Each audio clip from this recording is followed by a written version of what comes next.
தல ஃபேன்ஸ் எங்களுக்கு மட்டும் ஏன்டா இப்படி நடக்குது அப்படிங்கிற மாதிரி தான் இருக்கு. விடாமுயற்சி படம் பொங்கலுக்கு வரலன்னு லைக்கா அனௌன்ஸ் பண்ணிருக்காங்க. ஆக்சுவலா அந்த டேட்ல வர வேண்டியது குட் பேட் அக்லி. அந்த டேட்டை சண்டை போட்டு வாங்கி விடாமுயற்சி டீசர்ல பொங்கல் ரிலீஸ்னு வச்சிட்டாங்க. இப்போ என்னடான்னா பொங்கலுக்கு நாங்க வரலன்றாங்க. இவங்க மூடி கொஞ்சம் சும்மா இருந்திருந்தாங்கன்னா அந்த டேட்ல அட்லீஸ்ட் குட் பேட் அக்லியாவது வேக வேகமா முடிச்சு வந்திருக்கும். ஏன்னா அந்த படம் போன வேகத்தை பார்க்கும்போது கண்டிப்பா பொங்கலுக்கு வர ரேஞ்சில தான் அவங்க வந்து படத்தை எடுத்துட்டு இருந்தாங்க. இப்ப பொங்கலுக்கு தான் வரலையேன்னு சொல்லி அந்த ஷூட்டிங் எல்லாம் கொஞ்சம் ஸ்லோ பண்ணி பொறுமையா எடுத்துட்டு இருப்பாங்க. போஸ்ட் ப்ரொடக்ஷன் ஒர்க் எல்லாம் பொறுமையா நிறுத்தி நிதானமா பண்ணிட்டு இருப்பாங்க. இப்போ பொங்கலுக்கு நாங்க வரல அப்படின்றாங்க. இப்ப இவ்வளவு நெருக்கத்துல இவங்க சொன்னா குட் பேட் அக்லியா வரப்போகுது. கம்முன்னு இருந்தா அந்த படமாவது வந்திருக்கும்ல. ஏதோ ஒரு தலப்படத்தை நாங்க ஒரு ஃபெஸ்டிவல்ல பாத்துருப்போம்ல. இந்த லைக்காக்கு இன்னொருத்தங்க அனௌன்ஸ் பண்ற டேட் மேல அப்படின்னா தான் ஆசைன்னு தெரியல. ஏன்னா கங்குவா அனௌன்ஸ் பண்ணா அதே டேட்ல தான் வேட்டையன் இறக்குவோம் அப்படின்னு சொல்றாங்க. ஆயுத பூஜை வேணும்னா முன்னாடியே ஆயுத பூஜைக்கு தான் ரிலீஸ்னு அனௌன்ஸ் பண்ண வேண்டியதானே. அது என்ன கங்குவா அனௌன்ஸ் பண்ணதுக்கு அப்புறம் அனௌன்ஸ் பண்றது. அதே மாதிரி விடாமுயற்சி இந்த டேட்ல தான் வரப்போது முன்னாடியே அனௌன்ஸ் பண்ண வேண்டியதானே. குட் பேட் அக்லி அனௌன்ஸ் பண்ணதுக்கு அப்புறம் அந்த டேட்ல அனௌன்ஸ் பண்றது.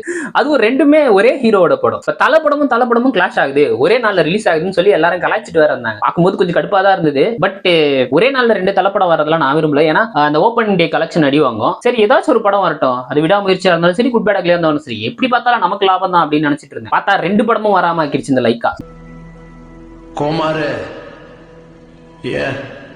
Happy New Year to you all. Have a great year ahead. மறக்காம சர்ப்ரைஸ் பண்ணுங்க.